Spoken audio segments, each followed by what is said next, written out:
बिस्मिल्लाहिर्रहमानिर्रहीम। 9th class, अस्सलाम वालेकुम। उस उम्मीद के साथ कि सब बच्चे खैरियत से होंगे। हम अपना आज का लेक्चर शुरू करते हैं। आप अपनी बुक का पेज नंबर खोलेंगे 120। लेकिन इससे पहले आज आपका होमवर्क डे है, थर्सडे। आपको पता है आपका उर्दू का होमवर्क होता है, तो इसके लिए मैं आपको सबसे पहले तो होमवर्क बता दूं। आपने एक ख़त लिखना है। ख़त का टॉपिक क्या है, उन्वान क्या है? वालिद को ख़त लिखकर अपनी ऑनलाइन क्लासेस के बारे में बताएं। आपकी ऑनलाइन क्लासेस कैसी जा रही हैं, आपने कितना कोर्स कवर कर लिया है, कितना टाइम लगता है आपको, जो भी आप भी क्योंकि ऑनलाइन क्लासेस दे रहे हैं और आप इसमें बहुत बेहतर तरीके से लिख सकते हैं। तो वो बच्चे जिनकी ग्रामर की नोटबुक्स अलग हैं वो उस पर लिखेंगे, और वो बच्चे जिनकी नोटबुक्स लिटरेचर और ग्रामर की सेम हैं वो लिटरेचर की नोटबुक कोर्स को करेंगे। ठीक है जी। तो आइए आज हम अपना अगला काम शुरू करते हैं। आज हमने पढ़नी थी अल्लामा मोहम्मद इकबाल की लिखी हुई नज़म पैवस्ता रह शजर से उम्मीदें बहार रख। मैंने आपको मुसन्निफ़ का हवाला पढ़ा दिया था, शायर का हवाला पढ़ा दिया था, शॉर्ट क्वेश्चन भी बता दिए थे। साथ ही आपको ये बताया था कि बोर्ड के पॉइंट ऑफ व्यू से ये आपकी मोस्ट इम्पॉर्टेंट नज़म है, इसलिए इसको आपने अच्छी तरह से याद करना है। ठीक है। तो आइए पहले हम आज इसकी रीडिंग करेंगे और साथ ही मैं आपको इसके मुश्किल अल्फाज के मानी भी बताती जाऊंगी। जैसा कि आपको पता है, अगर आपने मुसन्निफ़ का हवाला, शायर का हवाला कर लिया है तो आपका अगला काम क्या होगा, आपने नज़म के अल्फाज मानी उतार लेने हैं, फिर हम इसकी तशरीह पे आएंगे। तो अब हम इसकी रीडिंग कर लेते हैं।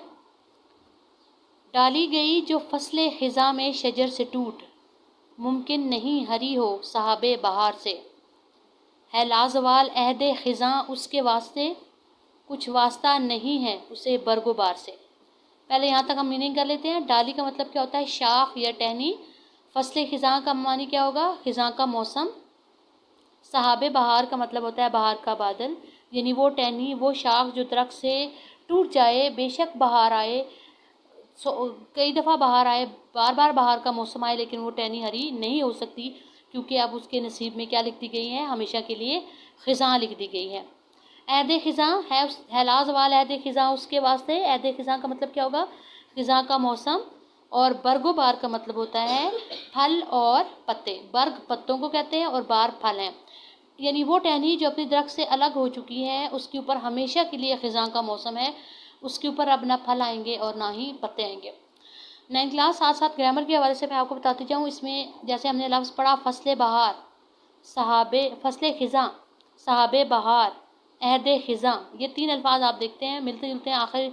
आखिर में आपको पहले लफ्ज़ के आखिरी हर्फ के नीचे ज़ेर नज़र आ रही है, ये आपकी क्या है, मुरक्कबे इजाफ़ी हैं। फसले ख़िज़ां, सहाबे बहार, अहद ख़िज़ां मुरक्कबे इजाफ़ी हैं। फिर आपने एक लफ्ज़ पढ़ा बरगो बार। मैंने आपको क्लास में बताया था, जब 2 अल्फाज के दरमियान वाव का इस्तेमाल हो तो हम उसे क्या कहते हैं, मुरक्कबे अत्फ़ी कहते हैं। इस तरह के अल्फाज आपके MCQs में आते हैं, इसलिए इन्हें साथ साथ दोहराते रहा करें। आगे देखिए, है तेरे गुलिस्तान में भी फसले ख़िज़ां का दौर, खाली है जेब गुल ज़रे कामिल अयार से। अब अगेन फसले ख़िज़ां आपके पास मुरक्कब इजाफ़ी है, और मानी क्या है इसका, ख़िज़ां का मौसम, जेब गुल फूलों की जेब, ज़रे कामिल अयार का मतलब होता है खालिस सोना। ख़ास तौर पे ये नज़म जो है वो अल्लामा इकबाल ने मुसलमानों के लिए लिखी है, जहाँ पे उन्होंने उन्हें इत्तेहाद का दर्स दिया है। और इस शेर में भी वो उन्हें इत्तेहाद का दर्स देते हुए कहते हैं कि मुसलमानों में जो है अब इत्तेहाद ख़त्म हो चुका है। पहले वाली बात उनमें नहीं रही। पहले मुसलमान इकट्ठे थे, मिलकर रहते थे। अब मुसलमानों ने के आपस की नाइत्तफ़ाक़ी ने जो है इन्हें अलग अलग कर दिया है। जो नगमा जन थे खिलवते और आँख में तयूर, रुखसत हुए तेरे शजरे सायादार से। अब फिर देखिए, खिलवते और आँख आपके पास फिर मुरक्कब इजाफ़ी होगा, और शजरे सायादार भी आपके पास मुरक्कब इजाफ़ी है। नगमा जन का मतलब क्या है, गीत गाने वाले, और आँख क्या है, वर्क की जमा। तयूर किसे कहते हैं, तायर। तायर क्या है, परिंदे। खिलवत किसे कहते हैं, तन्हाई। खिलवते और आँख आपके पास मुरक्कबे क्या है, इजाफ़ी हैं। जो नगमा जानते खिलवते और आँख में तयूर, रुखसत हुए तेरे शजरे सायादार से। फिर मुसलमानों की तरफ इशारा करके कहते हैं कि मुसलमानों में वो रहनुमा, अजीम रहनुमा कि जो ईमान की दौलत से माला माल थे, जिनमें एक जोश था, एक लगन थी, एक शौक़ था, वो सब क्या हुए, दुनिया से आहिस्ता आहिस्ता चले गए। अब पीछे जो रह गए वो नाइत्तफ़ाक़ी का शिकार हो गए। उनमें वो बात नहीं रही जो पहले मुसलमान रहनुमाओं में थी। शाखे बुरीदा से सबक अंदोज़ हो कि तू, नाशना है कायदाए रोज़गार से। शाखे बुरीदा आपके पास पर मुरक्कब इजाफ़ी है, और कायदाए रोज़गार का मतलब क्या है, ज़माने का दस्तूर या ज़माने का कायदा। شاخ بریدہ کا مطلب ہوتا ہے کٹی ہوئی شاخ. شاخ بریدہ اکثر MCQs میں بھی آتی ہے. پوچھا جاتا ہے آپ سے اس کا معنی کیا ہے. سوکھی ہوئی شاخ, کٹی ہوئی شاخ, ٹوٹی ہوئی شاخ, ہری شاخ. تو شاخ بریدہ سے مراد آپ کے پاس ہے کٹی ہوئی شاخ. سبق اندوز کا مطلب ہوگا کہ سبق حاصل کرنا. ناآشنا کا مطلب ہے ناواقف. قاعدہ روزگار پھر آپ کے پاس آ گیا زمانے کا قاعدہ, زمانے کا دستور. تو مسلمانوں سے کہہ رہے ہیں یہاں پہ علامہ اقبال کہ جس طرح ایک شاخ جب درخت سے الگ ہو جائے تو وہ کبھی ہری نہیں ہو سکتی, یہ زمانے کا دستور ہے کہ اس کے اوپر خزاں رہتی ہیں. تو وہ کہتے ہیں اسی طرح تمہیں اسے سبق حاصل کرنا چاہیے.